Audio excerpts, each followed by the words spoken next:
The room went silent the moment Seraphine entered. Every head turned, but not in awe. There was fear, respect, and something else, a subtle sense that no one dared cross her.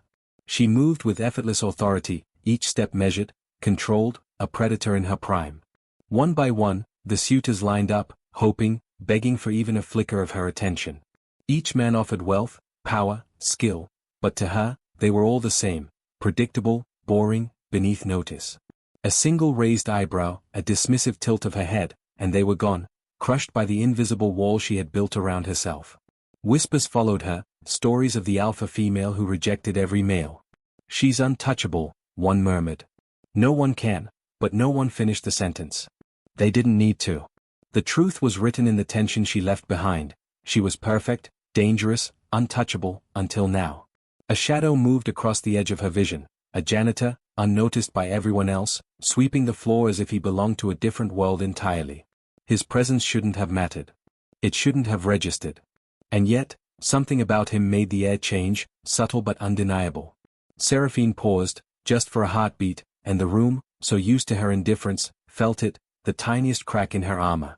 No one else saw it. No one else knew what she had just sensed. But the first seed of curiosity had been planted.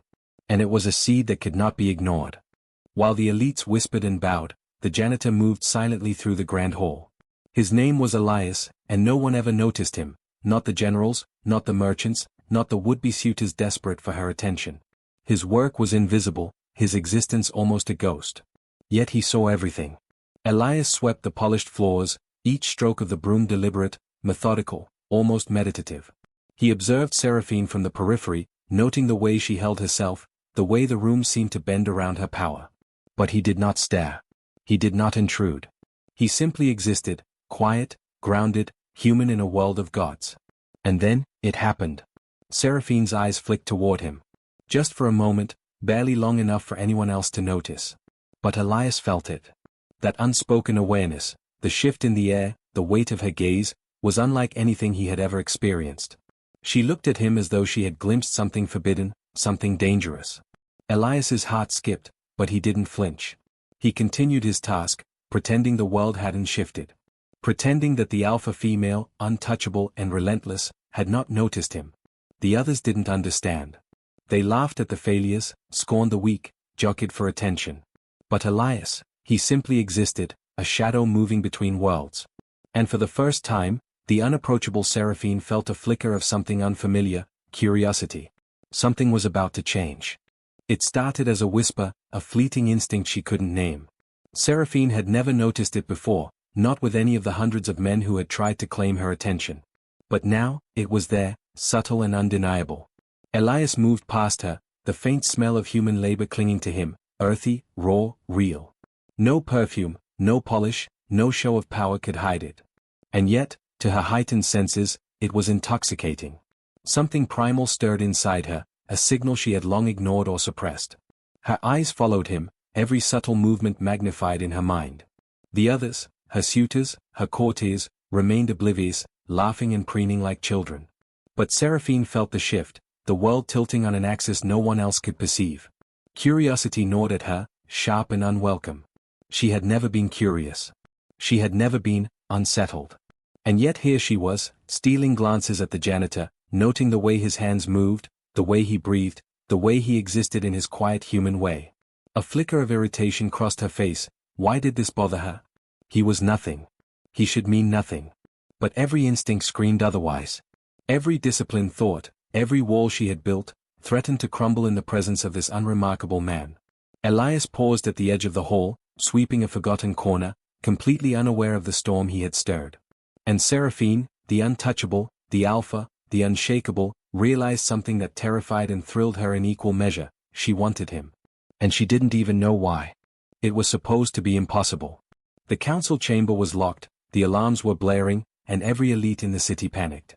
But Elias moved like he belonged there, calm and deliberate, stepping into danger that would have frozen any other man. Seraphine watched from above, hidden in the shadows, her heart pounding in a way it hadn't in years. He wasn't flashy, he didn't fight with brute strength, but every choice he made, every step he took, radiated a quiet confidence. The kind of confidence that didn't need to shout, it simply existed. And then, in a single moment, Elias saved one of the council members from certain disaster. No one else saw how effortlessly he had done it, how his human instincts outmaneuvered the elite's overcomplicated strategies. But Seraphine saw. Her walls cracked further. She had spent her life rejecting every man who tried to impress her, dismissing them as predictable, beneath her notice. But this janitor was different. He didn't follow the rules of their world. He rewrote them without even trying. The court whispered, eyes darting between her and Elias.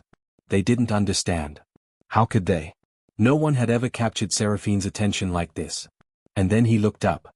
Their eyes met, just for a moment, but it was enough. Enough to shatter her control, enough to ignite a spark she had long denied. The alpha female who rejected all men, was about to face a choice she had never imagined. Ignore the human who dared to enter her world, or embrace him and change everything. The hall was silent now, the chaos of the council forgotten. All eyes were on her, but she barely noticed. Seraphine's gaze was fixed on Elias, the human who had shattered her world with nothing more than quiet courage and a presence she couldn't ignore. Every instinct screamed at her to maintain control, to reject him as she always had.